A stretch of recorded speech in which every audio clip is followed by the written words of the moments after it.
Siddhartha colony దళితుల colony మీదుగా ముంజేరు గ్రామానికి సంబంధించినటువంటి మురుగు కాలువను మళ్లించి కావాలని జరిగింది. సిద్ధార్థ కాలనీ ముంజేరు గ్రామవాసులు పోరాటం గత 16 రోజులుగా పోరాటం చేస్తున్నారు. ఈ పోరాటానికి వారిని గెలిపించడం కోసం అయినా సరే మనందరము నైతిక మద్దతు వాళ్ళకి ఆర్థికంగా మనం అందరం కూడా వాళ్ళ నైతిక మద్దతును చేయాలి. కాబట్టి మీ అందరూ కూడా ఇది ఆంధ్రప్రదేశ్ లో ఉన్నటువంటి దళిత సంఘాలన్నీ కూడా స్పందించి వారికి అండగా నిలబడాలని మీ అందరికీ నేను విజ్ఞప్తి చేస్తాను. అందరికీ జై భీములు. నా పేరు ఓంకార్, విదుసం ఐక్యవేదిక రాష్ట్ర కన్వీనర్. మరి ఈరోజు ఏదైతే ముంజేరు గ్రామ రిలే నిరాహార దీక్ష 16వ రోజుకి చేరింది అంటే దీన్ని బట్టి సమస్య ఎంత తీవ్రంగా ఉందో మనం అందరం అర్థం చేసుకోవాలి. గ్రామానికి వెళ్ళి మేము విదుసం ఐక్యవేదిక అక్కడికి వెళ్ళి ఆ గ్రామాన్ని సందర్శించడం జరిగింది. ఇక్కడ ఒకటే ఏమిటంటే కులం.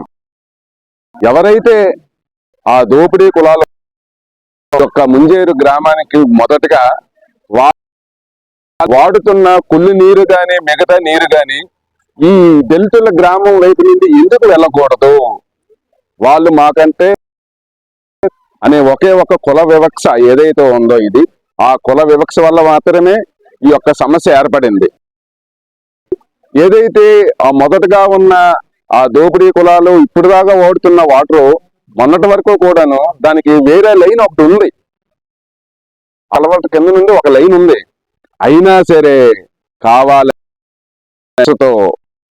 మా వాటర్ ఎందుకు వీళ్ళ వైపు నుండి వెళ్ళకూడదు అనే ఒక దురుద్దేశంతో మాత్రమే ఈ యొక్క ఆ కాలువాన్ని మన దళిత కాలనీ వైపు నుండి మళ్లించడం జరిగింది. గుర్తుపెట్టుకోవాలి, దీనికి వాదోడుగా ఉన్న ఎమ్మెల్యే ఎవరైతే ఉన్నారో జనసేన ఎమ్మెల్యే మాధవి గారు, అమ్మ మీరు ఒకటి గుర్తుపెట్టుకోండి, ఈ రోజు వాళ్ళేదో దళితులు తక్కువ కులం వారు అనుకుంటున్నారు కానీ మీరేటమ్మా, మీరు కూడా శూద్రులే, మీరు కూడా మీరు మనమంతా ఒకటే. మీరేదో హయ్యర్ క్యాస్ట్ అన్నట్టుగా ఈ రోజు రాజకీయ పదవి ఉంది అని మీరు ఫీల్ అవుతున్నారు. ఆ రాజకీయ పదవి ఏ విధంగా వచ్చింది? బాబాసాహెబ్ అంబేద్కర్ రాజ్యాంగం ద్వారా మాత్రమే మీకు హక్కులు వచ్చాయి. తద్వారా మీరు ఈ రోజు ఎమ్మెల్యేగా అయ్యారు. మరి మీరు ఎమ్మెల్యే అయినప్పుడు ఓట్లు ఎవరు వేశారు? ఈ ముంజేరు గ్రామవాసులు దళితులు వేయలేదా? ఒక్క దోపిడీ కులాలు వేస్తేనే మీరు గెలిచారా?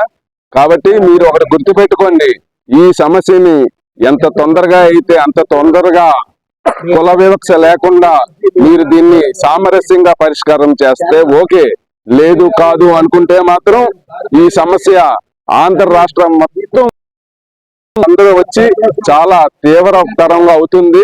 కాబట్టి దీనిపై తొందరగా సమస్యను పరిష్కరించండి. నా పేరు రేగేట్ సంతోష్, నేను దళిత హక్కుల పోరాట సమితి జిల్లా సెక్రటరీగా చేస్తున్నాను. అలాగే నేను గంట్యాడ మండలం కొండతామరపు గ్రామం విజయనగరం జిల్లా నుంచి వచ్చాను. అయితే ఈ రోజు భోగాపురం మండలం ముంజేరు గ్రామ న్యాయం చేయాలని రిలే దీక్షకు మద్దతుగా నేను వచ్చాను. అలాగే ఈరోజు భోగాపురం మండలం ముంజేరు గ్రామంలో గ్రామ దళితులకు మురుగు కాలువను పెత్తందారులు ఎవరైతే ఉన్నారో వాళ్ళు మురుగు కాలువని ఎస్సీ కాలనీ నుంచి చేయడం తీర్మానించి రాసేయడం, దాన్ని కట్టడం జరిగింది, నిర్మించడం జరిగింది అని మమ్మల్ని ఎస్సీలుగానే గుర్తించడానికి ఆ మురుగు కాలువని మళ్లించడాన్ని మేము ఖండిస్తున్నాము, చేస్తున్నాము. అలాగే ఇప్పుడు ఈ మురుగు కాలువ ఏదైతే ఉన్నదో వాళ్ళు పాలకుల ద్వారా అధికారుల ద్వారా మాకు న్యాయం చేయకుండా మాకు అన్యాయం చేసి, అలాగే ఆ దళిత వాడకు అన్యాయం చేయడం బట్టి మేము సంఘాలుగా అదే ఈ దీక్ష శిబిరానికి వచ్చి మద్దతుగా మేము ప్రకటించడం జరుగుతుంది. అలాగే వాళ్ళకి న్యాయం జరిగేంత వరకు మేము ప్రతిరోజు ఇక్కడికి వచ్చి వెళ్ళడం చేయడం జరుగుతుంది. అలాగే ఇంకా ముందు కూడా దళిత హక్కుల పోరాట సమితి తరఫున ఈ కార్యక్రమానికి మద్దతుగా ఇచ్చి ఇంకా రాస్తారోకలు చేసేంత వరకు మేము వీళ్ళకి మద్దతుగా ఉండి మేము పక్కాగా ఈ కార్యక్రమాన్ని కార్యాచరణ ముందుకు తీసుకెళ్ళడానికి మేము మద్దతుగా ఉంటామని తెలియజేసుకుంటున్నాం. విశాఖపట్నం నుంచి పాపం ప్రతిరోజు ఇక్కడికి వస్తున్నటువంటి మన నాయకులు బాలకృష్ణ, అలాగే వీళ్ళందరూ కూడా ప్రత్యేకించి నేను అభినందించినటువంటి ప్రయత్నంతో చేశారని చెప్పేసి ఇప్పుడు గ్రామం వెళ్ళొచ్చాము, మనకు అర్థమవుతుంది స్పష్టంగా. అయితే గతంలో ఏదైతే ఉందో ఆ ఆ కాలను మూసేసి మరీ మనకి పెట్టడం అనేది చాలా అన్యాయం. అది ఇది నిజానికి ఈ సమస్య పరిష్కారం మనకి ఎక్కడ దొరుకుతుందంటే జిల్లా పంచాయతీ ఆఫీసర్ రావాలా, మన గ్రామం సందర్శించాలి. అతను డిస్ట్రిక్ట్ పంచాయతీ ఆఫీసర్ మరి ఎందుకు రాలేదు మనకు తెలియదు ఈ రోజు వరకు కూడా. ఎన్నో జిల్లా పంచాయతీ ఆఫీసర్ ఈ డిపో ఇద్దరు కూడా వచ్చి మన గ్రామం చూసి నిజంగా మనకు అన్యాయం జరిగిందా లేదా మనం చెప్పే దాంట్లో వాస్తవంతో చూసి జిల్లా కలెక్టర్ గారికి ఆ రిపోర్ట్ పంపించాలా. అలా పంపించినట్టుగా మన గ్రామం సందర్శించినట్టుగా మనకి ఎటువంటి దాఖలాలు లేవు కాబట్టి తప్పనిసరిగా మనం రేపు వచ్చే వారంలో డిస్ట్రిక్ట్ పంచాయతీ ఆఫీసర్ని ఖచ్చితంగా కలిసి మన గ్రామాన్ని సందర్శించమని చెప్పి మనం కోరచ్చు. కానీ దీని వెనక అంతా కూడా గ్రామస్తుల ఒత్తిడి మీద మన ఎమ్మెల్యే గారు బయటికి రాకుండా వెనక నుండి ఈ కార్యక్రమం అంతా నడిపిస్తున్నట్టుగా మనకు స్పష్టంగా అర్థమవుతుంది. మన దళిత సంఘాల వారికి కూడా ఆవిడ కనీసం ఇంటర్వ్యూ కూడా ఇవ్వలేదు.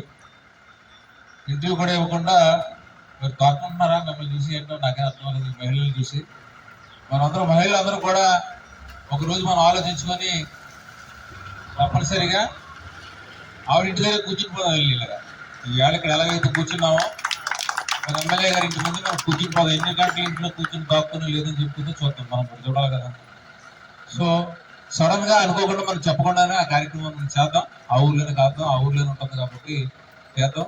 మన దురదృష్టం ఏంటంటే రాష్ట్రం మొత్తం మీద చూసినట్టయితే పిఠాపురంలో మన డిప్యూటీ సీఎం గారి జనసేన పార్టీ ఏ నియోజకవర్గాల్లో హెడ్గా ఉన్నారో అక్కడే దళితులు దాడులు ఎక్కువ జరుగుతున్నాయి. పిఠాపురంలో మల్లావరం గ్రామం ఉంది, ఆ గ్రామంలో కూడా ఇలాగే గ్రామ బహిష్కరణ చేశారు. మేమందరం వెళ్ళాం, ఆ సమస్య పరిష్కారం చేసి ఎవరైతే గ్రామ బహిష్కరణ పిలిపించారో వాళ్ళ మీద కేసులు పెట్టే వరకు కూడా ఆ గ్రామాన్ని మేము విడిచిపెట్టలేదు. అలాగే ఎప్పటికీ అధికారులు ఎవరు స్పందించలేదని డిసెంబర్ 6వ తేదీ అంబేద్కర్ గారి వర్ధంతి రోజున రిలే నిరాదీక్ష మొదలు పెట్టాం. 14వ తేదీన మా సమస్యలందరూ చెప్పుకోవడానికి పోలీసు వారి దగ్గరికి వెళ్తే మేమందరం వచ్చి పోలీసు వారిపై దాడి చేశామని, పోలీసు వారిని విధులకు ఆటంకం కల్పించామని మా మీద సుమారు 42 మంది మీద కేసులు పెట్టారు పోలీసు వారు గత వారం 14వ తేదీ. అంటే ఇవన్నీ ఉద్దేశపూర్వకంగా మన సంఘీభావంగా సుమారు పలు జిల్లాల నుంచి భక్తులు వచ్చారు.